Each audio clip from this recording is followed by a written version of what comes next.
Fase 3. Intervención de la dirección.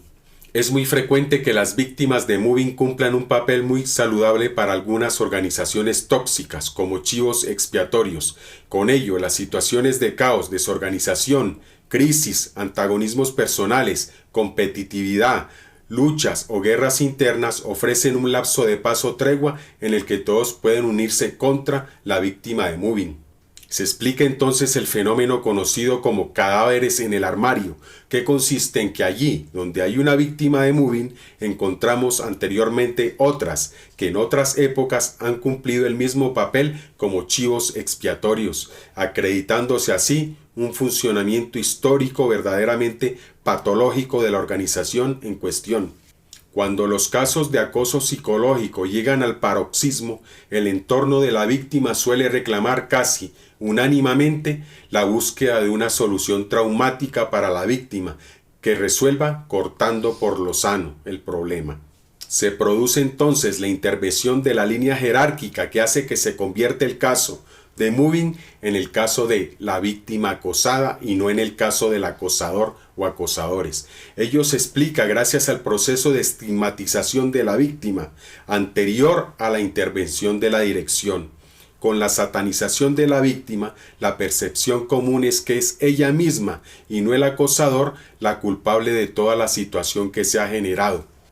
La línea jerárquica suele cerrar filas y tiende a aceptar y hacer propios los prejuicios y estereotipos proyectados malévolamente por el acosador desde las primeras fases. En el sector privado, es muy frecuente intentar terminar rápidamente con el problema dando carpetazo, lo que suele significar dar por terminada la relación laboral con la persona acosada. En el sector público, la dirección intenta la apertura de expedientes o sanciones disciplinarias o los traslados forzados de la víctima. En muy pocas ocasiones, las medidas contempladas afectan a los agresores, frecuentemente instalados en un determinado statu quo que los protege o los hace intocables. En ambos casos, el resultado suele consistir en el atropello de los derechos de quien es la víctima del acoso y en la consolidación perversa para el futuro de la organización de quienes acosan a otros y hacen de ello una herramienta de administración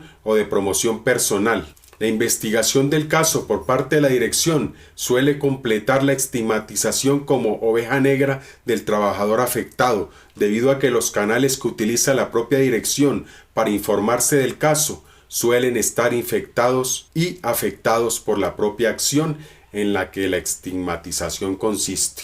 El mecanismo psicológico conocido como error básico en la atribución es la causa de por qué compañeros, jefes y directivos tienden a buscar la explicación de la situación de hostigamiento en supuestas características individuales de las víctimas, en lugar de buscar intervenir sobre los factores de un entorno organizativo tóxico: ausencia de gestión del conflicto, mala organización del trabajo, competitividad interna, ausencia de valores, inadecuación del tipo de tarea, pobreza de liderazgo, cargas laborales inadecuadas, caos, etc. Los departamentos de recursos humanos de las empresas, habitualmente poco informados y menos aún formados sobre la incidencia del Moving y sobre cómo opera de forma concreta, estos mecanismos perversos incurren en el mismo error atribucional, facilitándose de este modo la adopción de la solución limpia, barata y rápida de cortar por lo sano, excluyendo al trabajador que resulta doblemente víctima,